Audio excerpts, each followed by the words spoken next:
Hi, everyone. I'm Gold Derby News and Features Editor Ray Richmond, and I'm here today with Cailee Spaeny, who stars as Priscilla Presley in the new A24 biopic Priscilla from director Sofia Coppola that hit theaters on November 3rd. So, Cailee, I hear that Kirsten Dunst put in a good word for you with Sofia to help you land the role. Yes, she did. I guess she liked my work and she believed in me, and her and Sophia are obviously really close, and they've, it's Sophia's muse, and they've had a long relationship. So I felt really sort of surprised and also um honored. I grew up watching Sophia's movies with Kirsten in them. And so to start the project in that way, sort of kick it off in that way, was kind of um I sort of felt like all the stars were aligning for her to sort of pass that to me. Yeah, I was Well, really it turned out to be a good move. I mean, because you're perfect for the role, and I hope she feels that way. Yeah. I think she does. Congratulations on winning the Volpi Cup at Venice, Thank by the you. way. Thank And you. so there you are, Kaylee, sitting beside the real Priscilla Presley while watching the movie for the first time in Venice, right? That had to be incredibly surreal. Very surreal. It's already surreal to be, well, first of all, to be at a festival like Venice, because it's so massive. It's just like what you think of in terms of Hollywood, it's the massive red carpet and lights and cameras and, screaming fans, mostly for or like 90% for Jacob. But it was still so overwhelming. And then to Oh, have Priscilla there in support of the film was incredible.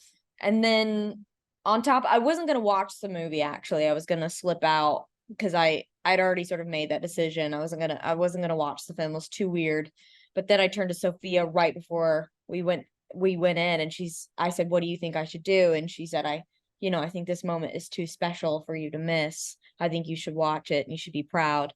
And so I did it, but they sat me right next to her. I had Jacob there as sort of a buffer, but it was still so, I mean, I was sort of like white knuckling it the whole time. I thought I was gonna pass out, but then it was very rewarding at the end to have the response that we did from the audience. And then Priscilla turned to me and said she liked my performance. So well, sort of you got a standing ovation.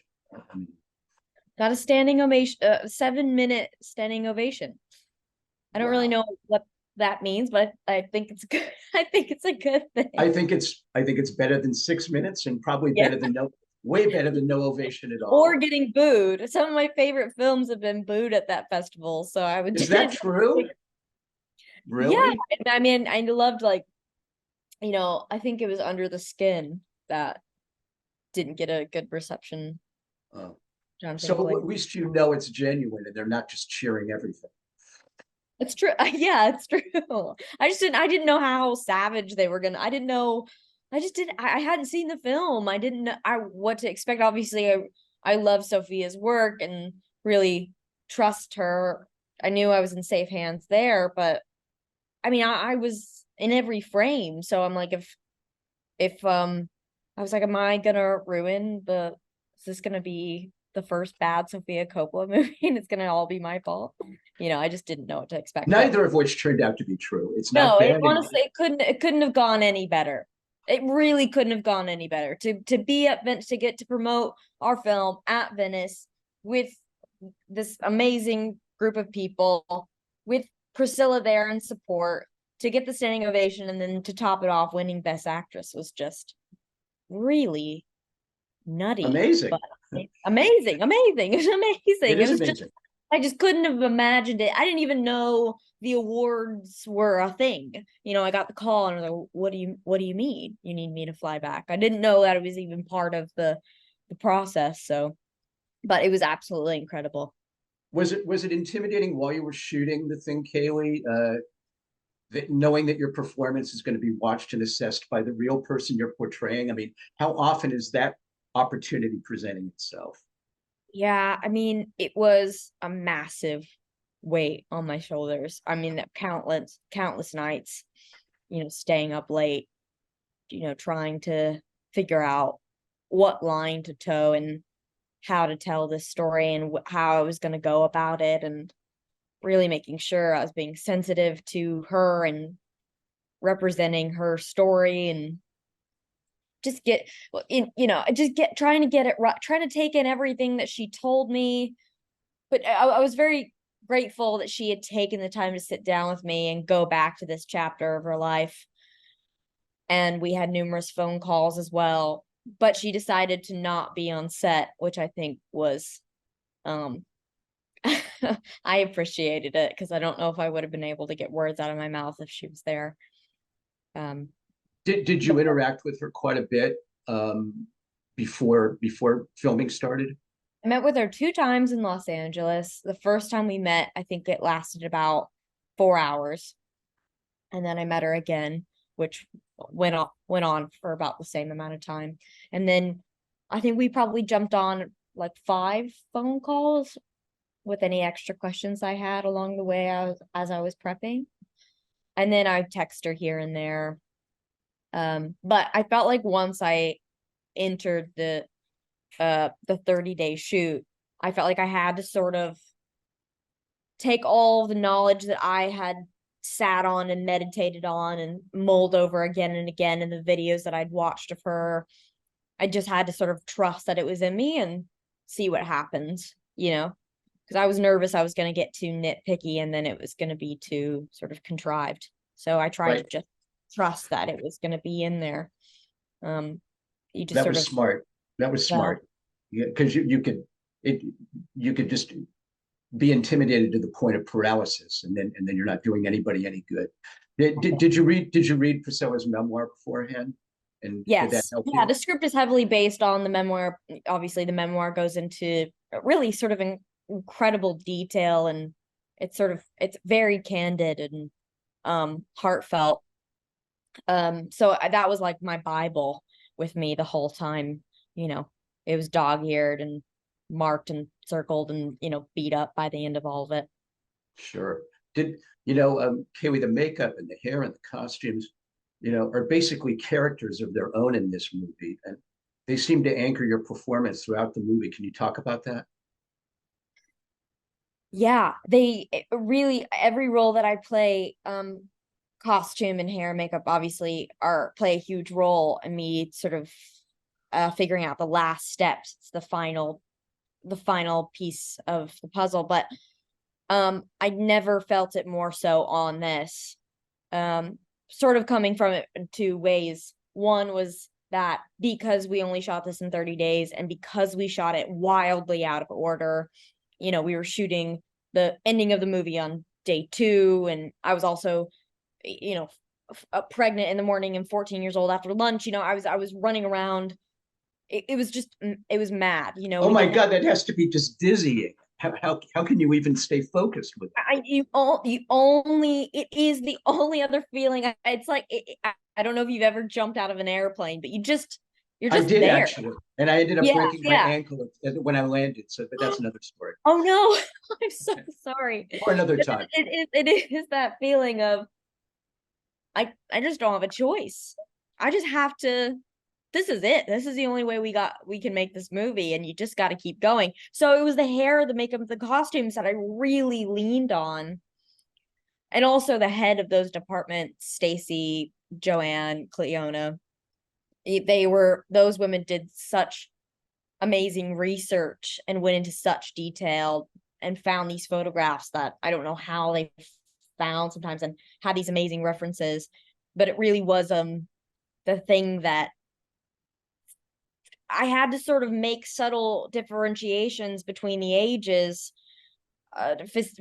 physically, and also where she was emotionally. And it was the costume and the hair and the makeup that really were the pieces that kept me aligned and kept me on track and where I was in the day. And then also, I never really experienced playing a character who used those things so much in terms of expression, and how she was really part of the Elvis Presley brand, and how she presented herself was so important. And Elvis played a huge role in what, he's very opinionated about what she wore and how she presented herself. So it was interesting having those set of rules, and when she decides to break them, with hair, makeup, and clothing, it, like for one example is he hated denim.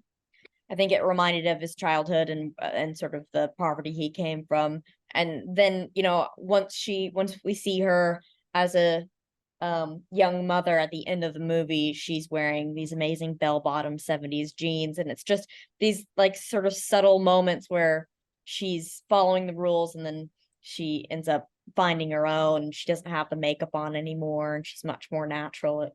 That was fun to play into. Yeah, I guess he didn't like Prince. He liked solids, huh?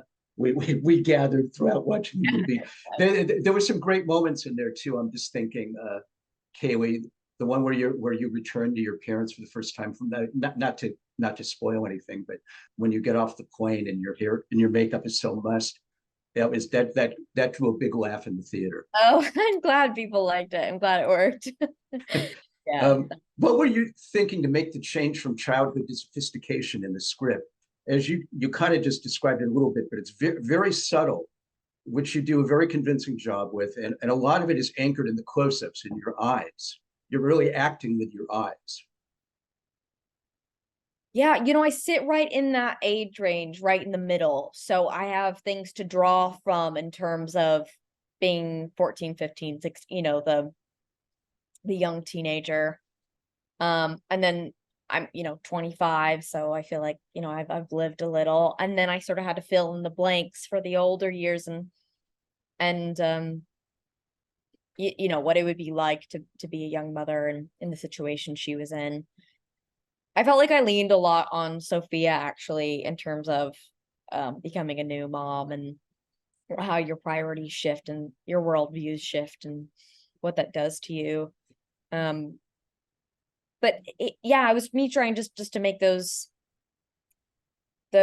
I never sort of thought about my mannerisms or what my facial expressions did or what it portrayed more than in this film. It really was thinking about like the flick of the eye, the gestures, what that would show, in certain sort of moods and where she was in her life.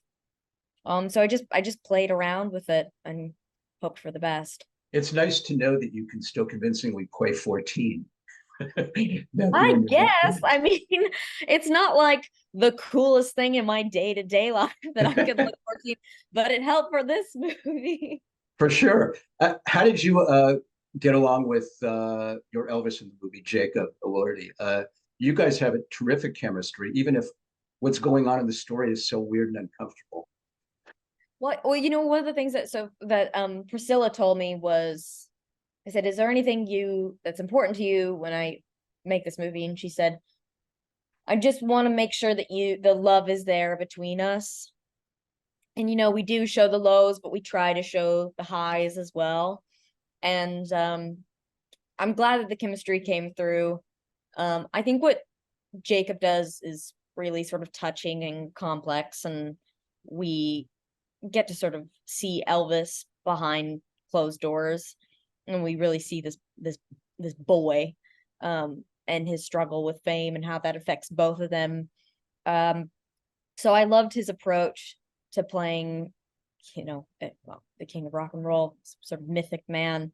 And it was important for us to have a rapport before we started filming. Sometimes it's fine to meet on day one and roll right into a scene. That works in many scenarios, but for this one, in the way that we were shooting this movie, I think we had to have some sort of level of trust beforehand.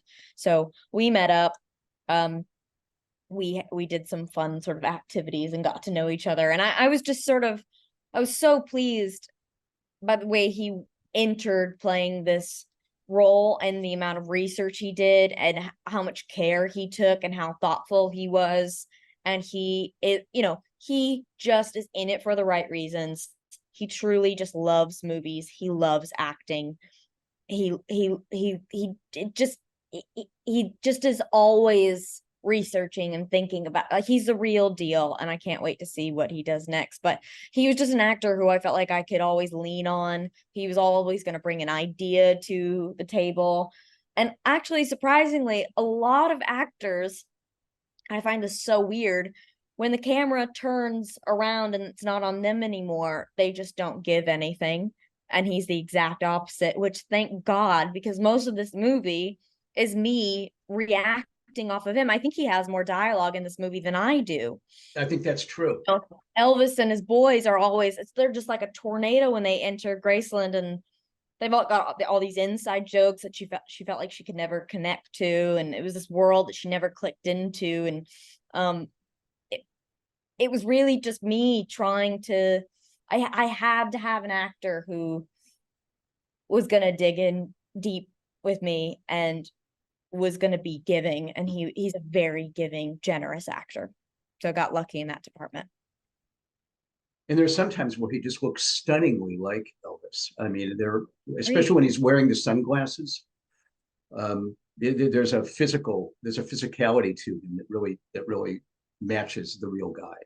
Yep, that was all intentional. That was all just amazing amount of research he did. I didn't know, Cailee, a lot of the backstory of Priscilla's relationship with Elvis before I saw the movie last night. I emerged with really a massive amount of empathy for what this young girl and then young woman had to endure. He was clearly a very strange guy. And you wonder what did he love, besides the fact that Priscilla was so pretty, but it wasn't the sex, as we found out. What did he love about her? What was it? I mean, I can't answer for him, and I think that's a question that Priscilla, you must have had a thought in your head while you're playing it, though. It's like, I think that she talked about, she still to this day asks that question, I think. But what we were sort of pulling for, I just tried to play in the moment as much as I could. What would she be thinking? I don't know what he was thinking. I mean, the thing that they talk about, and we touch on this in the movie, is they were both two lonely people, and he had been drafted into the army, and he was alone in Germany, and he didn't know what it was going to be like if everyone had forgotten him back in America. She had been she was an Air Force brat. She'd been traveling all over the world. She never felt like she could connect to people her age, and she didn't have anyone to talk to. She was always leaving. She getting uprooted from schools and homes, and they both were lonely, and they missed home, and they found a connection through that, and then it just kept going from there. And it seemed to me that she was always there to listen and to sort of, she said she was always described as an old soul, and just was very observant of people and really listened and took everything in, which is how I was described when I was around that age too. So I don't know where that sort of connection comes from. We talked about that a bit, but yeah, I mean, we just tried to take what was in the book and put it on screen. And my favorite movies to see are the ones that spark conversations afterwards. I think there are a lot of parts in this film that sit in this gray area, and I think putting that on screen is interesting. Absolutely. And I really give Priscilla a lot of credit for staying with this man for 6 years, even back then. Based on what she goes through in this film, it was like that those are 6 very long years. Yeah, I mean, I also think the thing that we tried to do is also show the highs. I think at times he was so sensitive and generous and loving and charismatic, and wore his heart on his sleeve, and felt really confused about the fame and life that had been given to him. And he obviously had his struggles, and he was not a perfect man, but I think they really did love I think there was, and you know, it's hard to put that in a box of what that story was, but I absolutely think there was a massive amount of love there. And then she decided, I think, after having her baby, that after having Lisa, that she wanted a life of her own. Yeah. Well, we're going to wrap things there. Priscilla is playing in theaters nationwide. Cailee Spaeny, best of luck this award season. And Thank you, Ray. thanks for joining us today at Gold Derby. Thank you so much. Thank you for having me.